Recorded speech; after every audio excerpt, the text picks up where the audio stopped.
கம்பீர் பாஜகமாக சொல்லி கலத்திட விரும்புகிறேன்.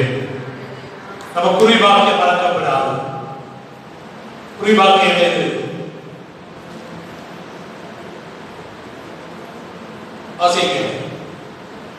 கிறிஸ்துவின் அன்பை விட்டு நம்மை பிரிப்பவன் யார்?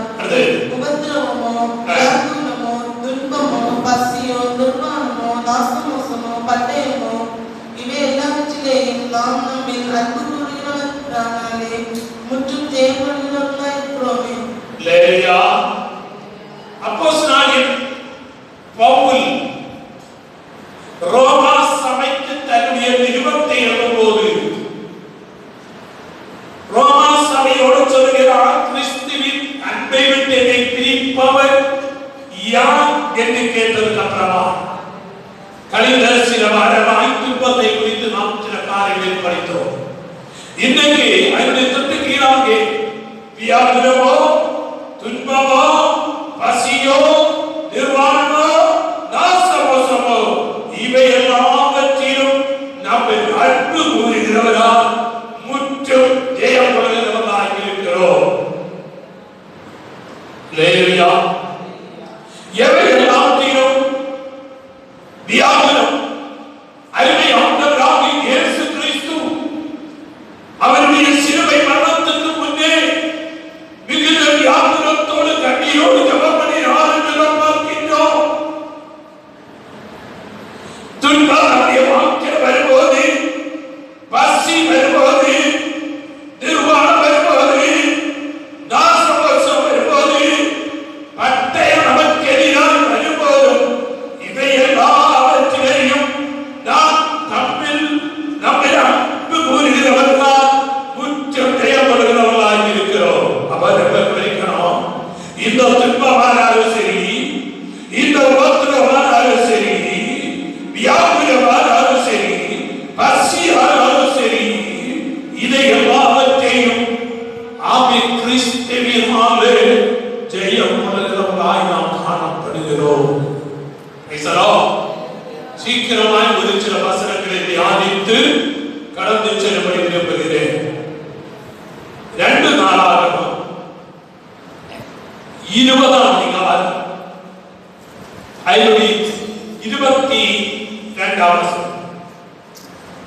அவர்கள் பாடி துதி செய்ய தொடங்கின போது யூதாவுக்கு விரோதமாய் வந்து பதிவிருந்த அம்மோன் புத்திரரையும் மோவாபியரையும் சேயீர் மலை தேசத்தாரையும் ஒருவருக்கு விரோதமாய் ஒருவரை கர்த்தர் எழும்ப பண்ணினதினால் அவர்கள் வெட்டுண்டு விழுந்தார்கள். அவர்கள் பாடி துதி செய்ய தொடங்கின போது யோசபாத்துக்கு விரோதமாய் நாம் நேரமே சிந்தித்தது போல மண்ணில் இருந்து அவனை அகற்றி போடும்படியாய் திட்டம் தீட்டி எதிராய் கிளம்பி வந்திருக்கின்ற வேளையில் அவர்கள் பாடி அவர்கள் துதி செய்ய தொடங்கின போது யூதாவுக்கு விரோதமாய் பதிவிருந்த அம்மோன் புத்திரரையும் மோவாபியரையும் சேயீர் மலை தேசத்தாரையும் ஒருவருக்கொருவராய் எழும்ப பண்ணினார். எப்ப கவனிக்கணும், நீ தேவனை துதிக்கும் போது, நீ தேவனை துதித்து பாடும் போது உன்னை அழிக்கும்படி பதியிருக்கின்ற சில சக்திகளை, சில வல்லமைகளை கர்த்தர் அழியப்படுவார். சோத்திரம் சொல்லுங்க, சோத்திரம் சொல்லுங்க. சும்மா துதித்தால் போராது, நீ துதிக்கிறது ஒரு விவஸ்தை வேணும். நீ தேவனை ஆராதிக்கிறது ஒரு உண்மை வேணும். நீ கர்த்தருக்கு சாமி செய்கிறது உண்மையும் உத்தமனாய் செய்ய ஆரம்பிப்பாயானால் அதோடு சேர்ந்து நீ துதிக்கும் போது உனக்கு விரோதமாய் பதியிருக்கின்ற சில சக்திகளை இந்த பகல் நீ மேற்கொள்ள முடியும். அது நாசமோசமானாலும் சரி, அது பட்டியை கொண்டு வருகிற வல்லம, நாசமோசத்தை கொண்டு வருகிற வல்லம, துன்பத்தை கொண்டு வருகிற வல்லம, வியாகுலத்தை கொண்டு வருகிற வல்லம, இந்த பகல் செயலற்று போக பண்ண கர்த்தர் வல்லவராய் இருக்கிறார். சோத்ரம் சோத்ரம்.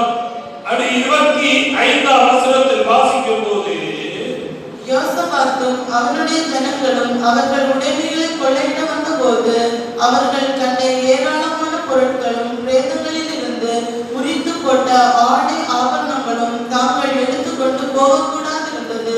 3 நாளாய் கொள்ளையிட்டார்கள். அது அவ்வளவு மிகுதியாய் இருந்தது. சத்ருவை தகர்க்கிறது மட்டுமல்ல, கழிந்த காலத்தில் நம்மிலே இருந்து அபகரித்த சில நன்மைகளை அல்லேலூயா சத்ருவின் பாளையத்திலே இருந்து அபகாசமாக்கி இருக்கிறார்கள். அல்லேலூயா சொல்லுங்க பாப்பா. 3 நாள் அதை கொள்ளையிட்டார்கள். அவரை தேவன் மடக்கடிக்கப்படினார். அவரை தேவன் ஒரு வெற்றில் எழுப்பி அவர்கள் மடித்து வருகிறார். அதில் நன்மைகளை அவராக இவங்க அபகாசமாக்கி எடுக்க ஆரம்பித்தார்கள். கவனிக்கிறோம்.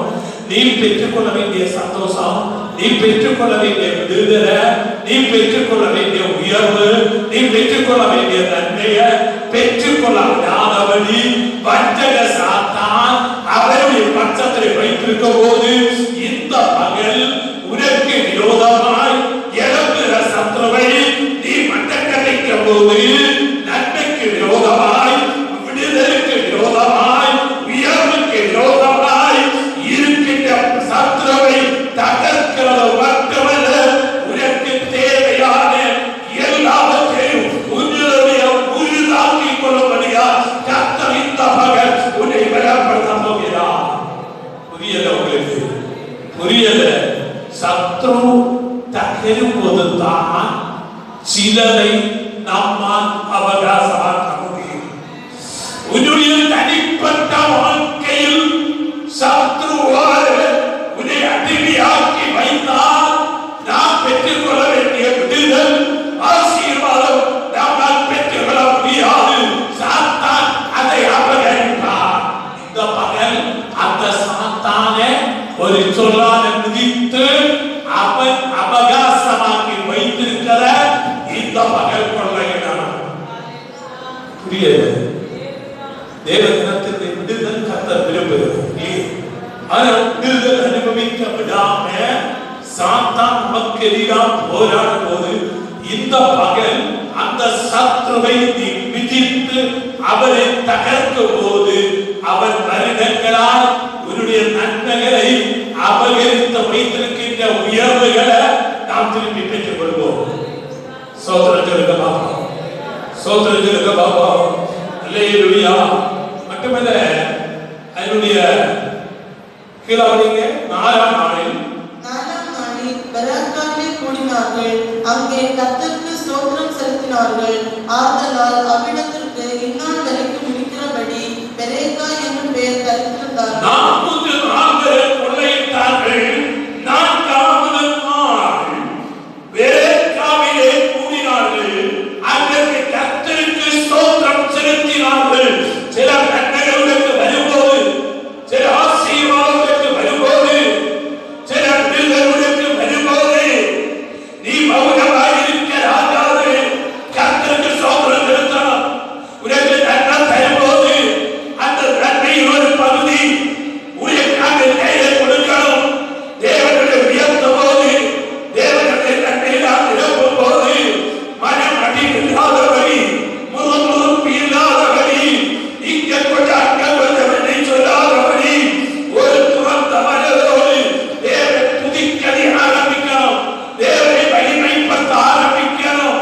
தேவனை உயர்த்த ஆரம்பிக்கணும். அதனுடைய வாழ்க்கையில் ஆசீர்வாதத்தை கொண்டு வரும். சிலவர்களை விடுதலையாக்கினான், சிலவர்களுக்கு ஆசீர்வாதம் வந்தால் தேவனை துதிக்கிறதை மறந்து விடுகிறார்கள். தேவனை ஆராதிக்கிறதை மறந்து விடுகிறார்கள். தேவனை உயர்த்துகிறதை மறந்து விடுகிறார்கள். ஆனால் தேவனை மறக்க அல்ல, உண்மையான ஒரு உத்தமமான இதயத்தோடு தேவனை துதிக்க ஆரம்பிக்கணும். அல்லேலூயா, அல்லேலூயா. 27ஆம் வசனம். பின்பு கர்த்தர் அவர்களை அவர்கள் சத்துருக்களின் பேரில் கலிகூற செய்தபடியால் யூத மனுஷர் யாவரும் எருசலேம் ஜனங்களும் அவர்களுக்கு முன்னாலே யோசபாத்தும் மகிழ்ச்சியோடு எருசலேமுக்கு திரும்பினார்கள். அல்லேலூயா சொல்லுங்க பாப்பா. கர்த்தர் அவர்கள் சத்துருவின் பேரில் கலிகூற பண்ணி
தேவனோடு ஆராதிக்கிறேன்னு சொன்னா சத்துரு சில நன்மைகளை அபகரித்து போடுவார். அல்லேலூயா. யோவான் எழுதின சுவிசேஷம் 16ஆம் அதிகாரம் அதனுடைய 33ஆம் வசனம். யோவான் எழுதின சுவிசேஷம் 16ஆம் அதிகாரம் அதனுடைய 33ஆம் வசனம். என்னிடத்தில் உங்களுக்கு சமாதானம் உண்டாயிருக்கும் பொருட்டு இவைகளை உங்களுக்கு சொன்னேன். உலகத்தில் உங்களுக்கு உபத்திரவம் உண்டு. உலகத்தில் உங்களுக்கு உபத்திரவம் உண்டு. ஆனாலும் திடப்படுங்கள். நான் உலகத்தை ஜெயித்தேன். அல்லேலூயா. அப்ப ரொம்ப கவனிக்கலாம். இந்த உபத்திரவத்தை, இந்த போராட்டங்களை தேவன் ஜெயித்தபடியினால் நாம் ஜெயிப்போம். எத்தனை விசுவாசிக்கிறீங்க?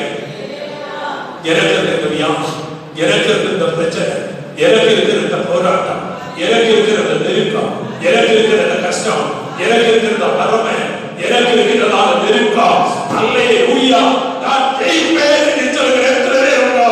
உதாரணமாக அந்த ரகசியா ஏவே பிரபலமான விசுவாசம் என்னுடைய உள்ளத்தின் ஆழத்திலே பரிமையானார். அல்லேலூயா. இந்த பகல் அந்த விசுவாசத்தால் நீச்சலை ஜெயித்த கர்த்தர் நம்மோடு இருக்கிறார். அவர் தெய்வமானம் என்று அர்த்தமா? ஓ, நீ பிரச்சனையை பார்த்தா நான் போவேன். பிரச்சனையில் அதிகாரம் உள்ளவர் உன்னோடு இருக்கிறார் என்ற விசுவாசம் உனக்குள்ளே இருக்கவே. ஆனால் சிலரை மேற்கொள்வார், சிலரை கட்டி எழுப்புவார், சில பேர்களை விதிப்பார். சோத்ரம் சோத்ரம். 1 கொரிந்தியர் 15ஆம் அதிகாரம் 57ஆம் வசனம்.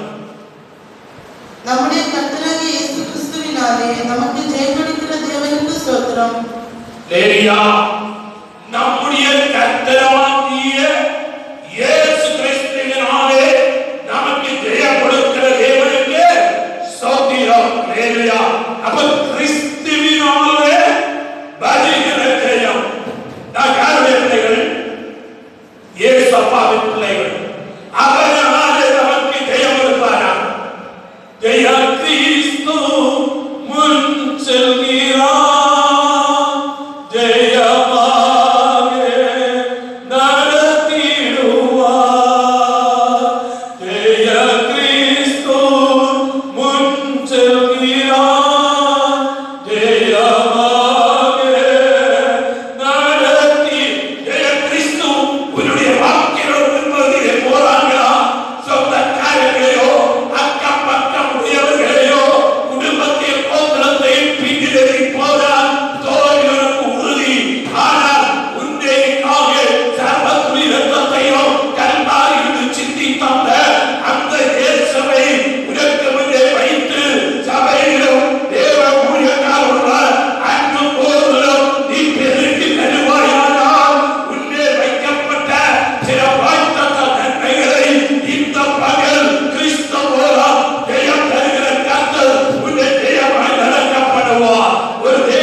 ஒரு வசனம் கூட வாசித்து விட்டு கடந்து போவேன். 2 கொரிந்தியர் 12ஆம் அதிகாரம் 14ஆம் வசனம் என்று நினைக்கிறேன். வாசிக்கிறேன். இதோ உங்களிடத்திற்கு 3ஆம் தரம் வர ஆயத்தமாய் இருக்கிறேன். நான் உங்களை வருத்தப்படுத்துவதில்லை. நான் உங்களுடையதல்ல, உங்களையே தேடுகிறேன். பெற்றாருக்கு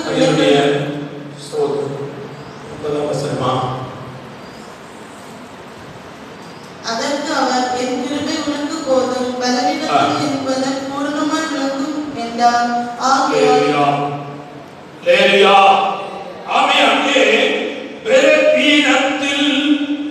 என்னுடைய பலன் உனக்கு பூரணமாய் விளங்கும் என்றார். அவர் நம்மை பலப்படுத்துகிற கர்த்தர், நம்மை சக்திப்படுத்துகிற தேவன். ஆமென்.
பிள்ளைகள்